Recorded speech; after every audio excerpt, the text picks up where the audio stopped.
नमस्कार। कभी कभी ऐसा होता है ना कि बड़े बड़े मुश्किल सवालों के जवाब बिल्कुल अनएक्सपेक्टेड जगहों पर मिल जाते हैं। आज हम ऐसे ही एक ज्योतिषीय क्लू, एक सुराग की पड़ताल करने वाले हैं जो कुछ बहुत ही खास सिचुएशंस में सामने आता है। ये एक बहुत कॉमन फीलिंग है ना। जब लगता है कि यार कुछ तो गड़बड़ है, पर क्या, ये समझ ही नहीं आता। बिल्कुल पॉइंट आउट नहीं कर पाते कि प्रॉब्लम कहाँ है।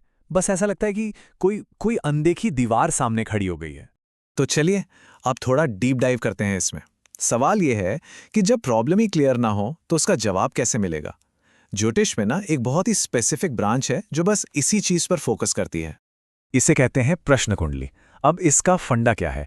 आइडिया ये है कि जब भी कोई बहुत ज़रूरी सवाल पूछा जाता है तो ठीक उसी पल, उसी मोमेंट पर ग्रहों की जो पोजीशन होती है उसके बेस पर एक चार्ट, एक नक्शा बनाया जाता है और माना जाता है कि ये नक्शा हमें जवाब तक ले जाएगा। लिटरली ये एक सवाल का ज्योतिष है। अच्छा, तो ये प्रोसेस काम कैसे करता है? देखिए, सबसे पहले तो एक स्पेसिफिक सवाल पूछा जाता है। फिर जवाब ढूंढने के लिए कुछ ट्रेडिशनल मेथड्स का इस्तेमाल होता है, जैसे डाउजिंग हो गया या कौड़ी विज्ञान। और इन तरीकों से जो निकल कर आता है उसे हम कह सकते हैं पहला उत्तर, एक इनिशियल क्लू। और अब आते हैं इस पूरे एनालिसिस के सबसे इंटरेस्टिंग पार्ट पर, क्योंकि कभी कभी ये जो पहला उत्तर होता है ना, यही सबसे जरूरी, सबसे क्रूशियल इंफॉर्मेशन होती है। और आज हम जिस विषय की बात कर रहे हैं उसमें तो सोर्सेस के मुताबिक ये पहला उत्तर ही सब कुछ है। ये एक सिग्नल है, एक साइन जो एक बहुत स्पेसिफिक डायरेक्शन की तरफ पॉइंट करता है। और वो संकेत है नंबर 1, मतलब ज्योतिष की सबसे पहली राशि, मेष राशि। जी हां, अगर सवाल के जवाब में पहला क्लू मेष राशि निकल कर आता है तो ये एक बहुत ही खास मैसेज दे रहा होता है। तो की टेकअवे क्या है? सोर्सेस के मुताबिक अगर पहला जवाब मेष राशि है तो ये इस बात का इंडिकेटर है कि लाइफ में कुछ खास तरह की स्पिरिचुअल ब्लॉकेजेस या परेशानियां हो सकती हैं। तो ठीक है, ये मेष संकेत आ गया, पर इसका असल में मतलब क्या है? ये बता क्या रहा है? चलिए इसे थोड़ा डिकोड करते हैं और देखते हैं कि ये किन पॉसिबल इश्यूज की तरफ इशारा कर सकता है। देखिए, सबसे पहली और जरूरी बात यह है कि ये संकेत सीधा सीधा इंसान के शरीर, उसकी पर्सनैलिटी से जुड़ा होता है। मतलब जो भी इशू है उसका डायरेक्ट इम्पैक्ट उस इंसान पर पड़ रहा है।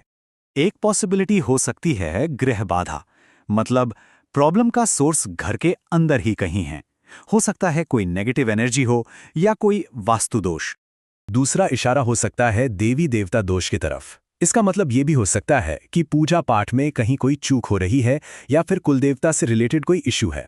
इसके अलावा ये ग्रह दोष का भी सिग्नल हो सकता है, यानी जन्म कुंडली में कोई ग्रह अगर कमजोर है तो उसकी वजह से लाइफ में रुकावटें आ रही हैं। और आखिर में सोर्सेज ये भी बताते हैं कि ये मारण प्रयोग जैसे बाहरी नेगेटिव इन्फ्लुएंसेस का भी इंडिकेटर हो सकता है। इसमें लीथल ब्लैक मैजिक या दूसरी ट्रेडिशन से किए गए नेगेटिव प्रयोग भी शामिल हो सकते हैं। तो इन शॉर्ट, मेष संकेत इन मेन एरियाज की तरफ पॉइंट कर सकता है।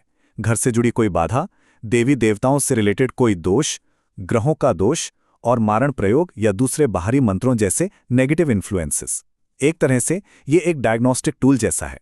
अच्छा, अब एक बहुत जरूरी बात, ये समझना भी उतना ही इंपॉर्टेंट है कि ये संकेत क्या नहीं बताता है, क्योंकि इन्फॉर्मेशन की लिमिट्स पता होना मिसअंडरस्टैंडिंग से बचने के लिए बहुत जरूरी है। और सोर्सेज इस बारे में बिल्कुल क्लियर हैं। वो ये नहीं बताते कि इन रुकावटों के फिजिकल सिम्टम्स क्या होंगे, मतलब कोई खास बीमारी होगी या बिहेवियर में कोई चेंज आएगा। ऐसा कुछ नहीं। फोकस इस पर नहीं है कि प्रॉब्लम दिखती कैसी है, फोकस इस पर है कि एस्ट्रोलॉजिकल सिग्नल क्या है। यहां सिग्नल ही डायग्नोसिस है अपने आप में। तो चलिए अब इन सब बातों को जोड़कर देखते हैं। ये हमें किसी भी प्रॉब्लम को देखने का एक बिल्कुल ही अलग पर्सपेक्टिव देता है।